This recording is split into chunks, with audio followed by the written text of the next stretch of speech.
What up? How y'all doing? All right. That's what I'm talking about, man. I'm so glad this pandemic is over, man. Just about, you know what I'm saying? The masks are off. We can breathe. I can look at y'all face to face, spit in your face. Jesus Christ, man. Normally that goes crazy over in like New York. You guys are tame down here. I say that in New York, they be like, hell yeah, motherfucker. What's up?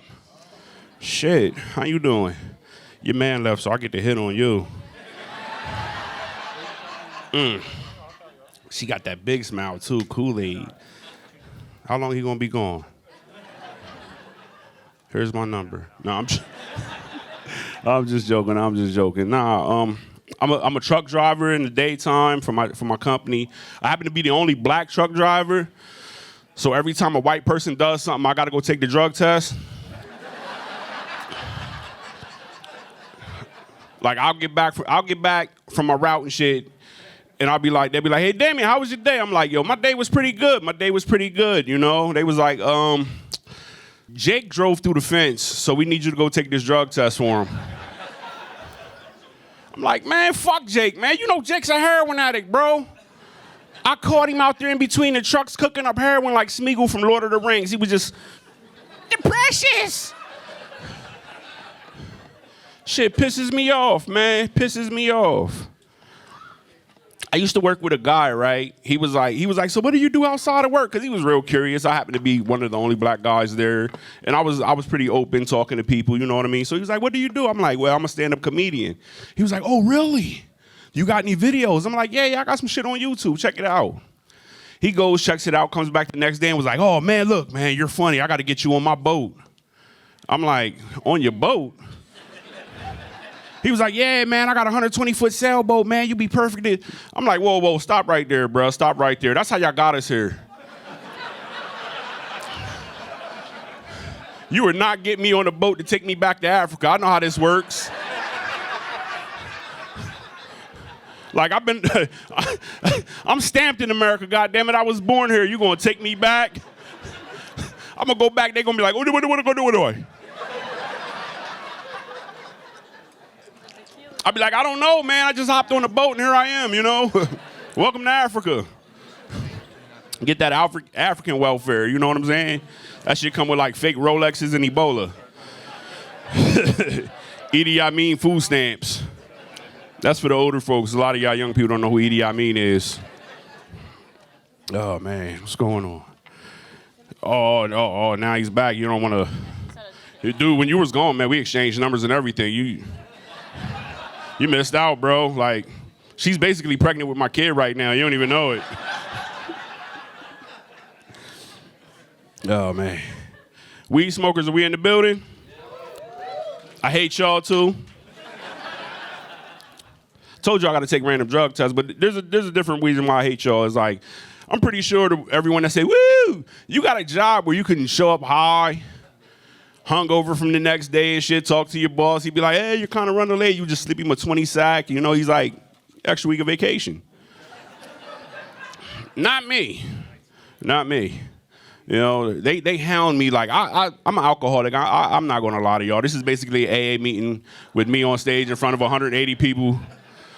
My name is Damien Robinson. I'm an alcoholic.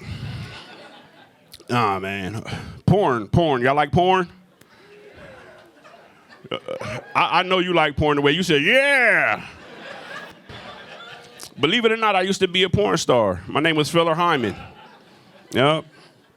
Like it was amazing, man. But the scariest thing about being a porn star is when you got to take that AIDS test just so you can fuck all the bitches you've been jerking off to. You know? It's crazy, man. But nah, like that AIDS test is like the worst thing in the world because you're sitting there for 2 weeks and you're questioning every girl you've ever fucked, every orgy you've ever been in, every crackhead you got your dick sucked for a 20 rock. You know? But when it comes back, you're like, fuck yeah, I can fuck. You know, but the scariest thing about it is I had to call my parents to let them know, right? And here's how the conversation with me and my parents. I called my parents back home here in Pennsylvania. I was living in California.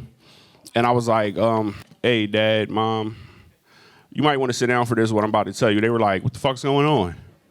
You know, I'm like, Dad, sure mom don't hear this because she's probably going to have a heart attack next. I'm like, Dad, you always wanted me to be something in life, and I feel like I failed you until now. I'm getting ready to be a porn star. My dad was like, fuck yeah, son. Fuck yeah. It's about time somebody in this family got paid for being a fuck up. I'm like, hell yeah. Now I need you to do something even worse, though. I need you to hand the phone to mom. And my mom has like every black disease in the book. She's got diabetes, rheumatoid arthritis, shingles, hepatitis A, B, C, D, E, F.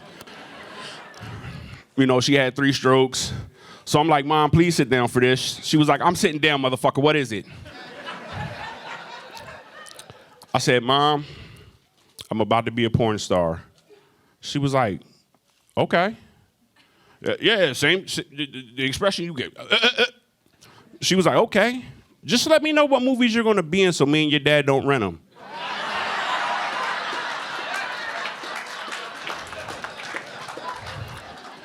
Which is great, because when I told them I was going to be a comedian, they were like, how much are you getting paid? They didn't care about the pay. They just knew I was getting pussy because they thought I was gay because I had a bunch of male friends. That is what it is. You know, boys will be boys until they get with girls. Scary now, huh? Thinking about I'm in the house with y'all tonight, right? He's like, fuck no. Fuck no, it's fucking hot as fuck up here. I now know what rotisserie chicken feels like. Fucking stuck under these lights. Jesus fucking Christ, I gotta take the hat off, show y'all I'm bald. I look like Charles Barkley now. Terrible, terrible, terrible. You catch me on ESPN, TNT, and all that good shit. God damn, how y'all doing over there, fellas?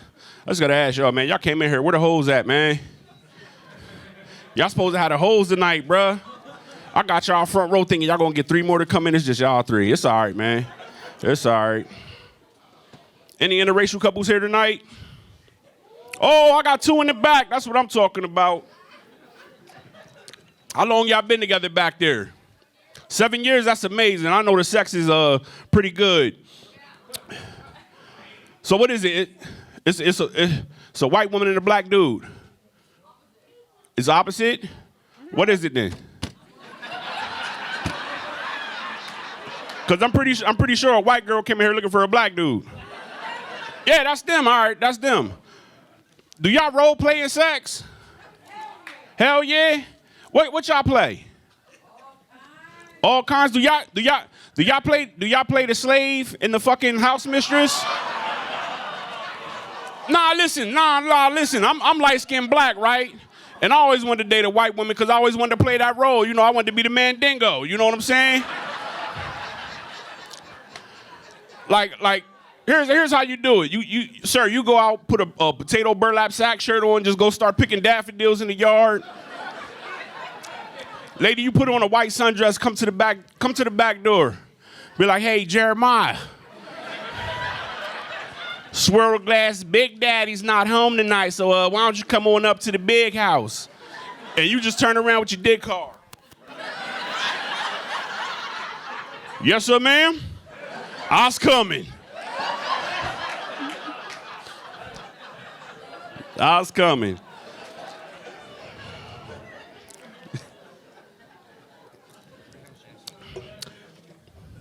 Calm down. How you doing, sir? You, right here. I'm looking right at you.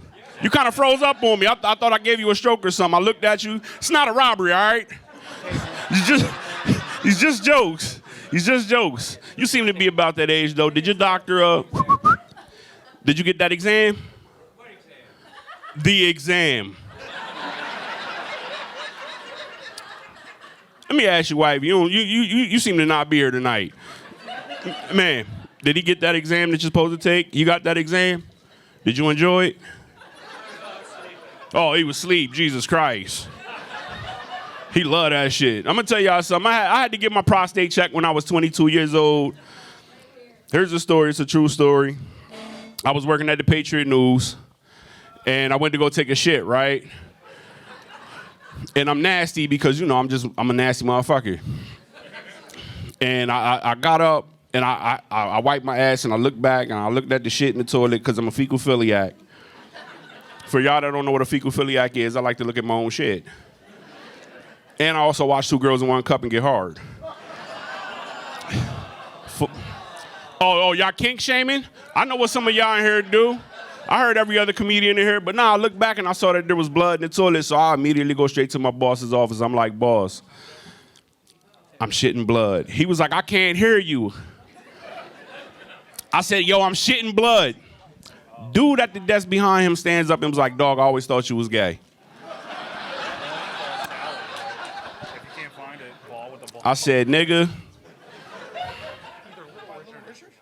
now you know that I know what you do outside of work, so you know it's not that type of party. He was like, touche. So he sits back down. Now, my white boss was cool. He was like, oh, that seems to be an emergency. Why don't you go down to the hospital and everything, get that checked out? So they let me go from work, you know, so I smoked me a blunt on the way to the hospital. I get to the hospital. I go to Harrisburg Hospital all the way from Mechanicsburg. I get there. There's that thick-ass glass partition at Harrisburg Hospital. I ring that bell. Bing, bing, bing. Nurse comes up. What seems to be the problem? I said, I'm shitting blood. She says, sir, there's 2 inches of thick glass between us. I can't hear you. I look back again. Now the line's getting a little longer. I said, I'm shitting blood. She said, sir, speak up. I said, bitch, I'm shitting blood. This trans person came out, stood out the side of the line and was like, I thought I recognized you from the neighborhood. I said, yo, no, it's not that kind of party. So they immediately take me back and start running all these tests on me and everything, right? Now, the doctor is like, we done ran every test. We can't find anything wrong. EKG, CAT scan, all that. We can't find nothing wrong with you, sir. I'm going to have to check your prostate. I'm like, listen, back in high school, I was all state, so what we talking?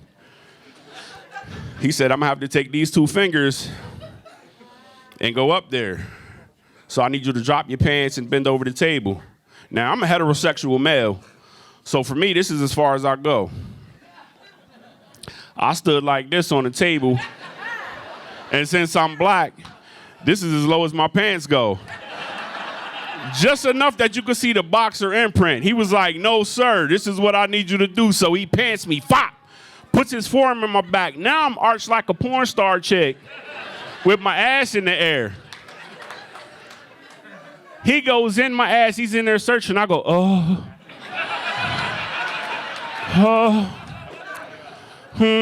I start singing Negro spirituals. I'm like, wade in the water. He pulls out, I pop up like, hey. Woo! I said, Doc, I don't know if you know this, but we go to fucking together, okay? Tell your wife, tell whoever the fuck you need to tell, because this is us, this is it. That doctor was like, Jesus fucking Christ. I thought I was going to be rich. I'm running through the fucking hotel, through the hospital with my shirt tied up. I'm getting doctor money. I thought I was going to get a Lamborghini and a fucking 24-room mansion. Oh, shit. I ate some sunflower seeds, and since I was high and fat, I ate the shells, and they cut my stomach lining up, which caused me to shit blood. But since you're a guy who wants to know what's going on, don't ever eat sunflower seed shells. Just eat the kernels. What's not it? What's not it? That was it. That was it, bro. That was it. And probably some Jamaican spicy food. I don't know. I'm black. I eat everything with spice, which is why I don't go to white barbecues. Listen, I'm going to tell y'all something. A little salt and pepper goes a long way. And stop putting fucking raisins and olives in the fucking potato salad. Gerald from accounting don't like that shit when he shows up to y'all parties, which is why he stays by the fence. How y'all doing? Y'all feeling good over there? All right. He put his arm on her shoulder quick. He was like, I saw what you was doing with the other guy. Oh, man. Yeah. Oh, yeah. Before we get out of here, remember to tip your wait staff, man. They're working their asses off for you guys tonight. Seriously. Seriously, man. These guys are fucking amazing, man. And I love this fucking club, man. This club is awesome. You guys have always been awesome to me every time I hosted here and performed here. And one of my greatest achievements was I got to open up for D.L. Hewley about 7 years ago. Yeah. D.L. Hewley's one of the kings of comedy. I know a lot of y'all don't know about that shit. Thank you. It was an achievement. It was an achievement. And I'm also celebrating 10 years sobriety as of now. Don't clap for that, though. I want to go back so bad. I want to go back so bad. You know how many motherfuckers is dying off fentanyl right now? I'm trying to get out of here. Nah, but it was amazing. I opened up for D.L. Hewley in Baltimore, and I was killing it, kind of like what I'm doing now, but imagine 5,000 people in a fucking stadium. It was fucking amazing. The rush was amazing. It was a high I've never felt in my life, but I still needed to get higher after the show. So I went out into the streets of Baltimore looking for weed. And all of a sudden, this guy came up like a fucking angel. And he was like, yo, are you looking for weed? I'm like, yes, nigga, I am looking for weed. He said, yo, 2 blocks down the street is a man with a red bandana in his pocket. That's the plug. He said, that's the plug. I said, that's the plug. Now, for y'all that don't know what the plug is the person you get street drugs from. I know you know the plug. You black, nigga. You better know the plug. I've been hearing you all night. Plug it from here on out, all right? So I take off like fucking fat-ass Usain Bolt for a buffet, just... I ran 2 blocks in like 3 seconds, you know what I'm saying? I jumped over cars. I looked like OJ in that old Hertz commercial. Leaping shit. I get down there, I'm out of breath. Dude was like, what you looking for? I was like, yo, I just need an eighth. He was like, yo, that's $50. I give him the $50. He was like, yo, here's what I need you to do. I said, yo, that's not how drug dealing works, bro. Like, I give you the $50, you give me my weed, I go my way, you go your way, whatever. He was like, nah, man, the kid, Freddie Gray, just got murdered around here, so we doing things different. I'm like, all right. Yeah, it's fucked up, right? So he's like, here's what I need you to do. I need you to go down 2 blocks, make a left turn, stand between 2 burnt down trees on a yellow X. I didn't know I was signing up for a scavenger hunt. Like, I got a license to carry here in PA. If a nigga on the streets of Harrisburg ever told me some shit like that, I'm gonna just shoot him, take my money back, call the cops, say he tried to rob me. But I'm in Baltimore and I know my gun license don't go down there, so I'm at the mercy of this man. I go down 2 blocks, make a left turn, stand between 2 burnt down trees on a yellow X. Now, I just went from a decent neighborhood in Baltimore, if you can believe that, to The Wire. All right, see, a lot of y'all don't understand what The Wire is, which is why after the show, I'm selling jailbroken Rokus and Fire Sticks out in the parking lot. So y'all can watch The Wire on HBO Max and be like, oh, it's a funny-ass joke. So I'm in this real bad neighborhood. I'm looking around like, Jesus Christ, yo, I hope Omar from The Wire don't come out here and shoot me and fucking drag me off in the alleyway, suck my dick as I'm dying. It's fucking crazy. All of a sudden, this man comes rolling out of these cardboard boxes. He was like, are you here for the weed? I'm like, whoa, nigga, where you come from? He was like, are you here for the weed? I'm like, nigga, I'm here for the weed. Stay still and I got you. He reaches in his pocket. He pulls something out. He goes like that a couple times across the street. Then I look back and he rolls back in the cardboard boxes. I'm like, hey, nigga, where'd you go? He disappeared on me. He must have went where Oscar the Grouch went. All of a sudden, another motherfucker comes to the edge of the roof, across the street. He was like, yo, you here for the weed? I'm like, nigga, I'm here for the weed. He was like, stay still, I got you. Now, this man had to be about 6'9", 290 pounds, because he was big as shit. And he reaches in his pocket. I thought he had a gun, so I start ducking behind cars. He was like, stay still, nigga. I'm like, whoa, calm down. All of a sudden, I hear this buzzing sound. Bzzz. I look up, there's a drone coming with weed duct tape to this shit. I'm like, yo, they're hustling in the future down here, bruh. The war on drugs ain't shit. Holy fuck. I grab that weed. I see the cops ride by. I just take off running back to my hotel room, right? I'm like, yo, what if the cops saw me catch this weed off a drone? Would the cops now have a gun and badge connected to a drone? In the streets of Baltimore, like, hey, pull your drone to the ground. Whip, whip, whip, whip, whip, whip, whip. Because that's how cop sirens sound when you behind black people. White people, y'all get the whoop. And I'm sitting there thinking, yo, Baltimore's going to be the next movement called Black Drones Matter. My name's Damian Robinson. Peace. Nice. That's that nigga. Never catch him with them plastic half-ass niggas. When you hear it, you should hashtag niggas. Damian Robinson, everybody. Hell yeah. Hilarious. It's hilarious.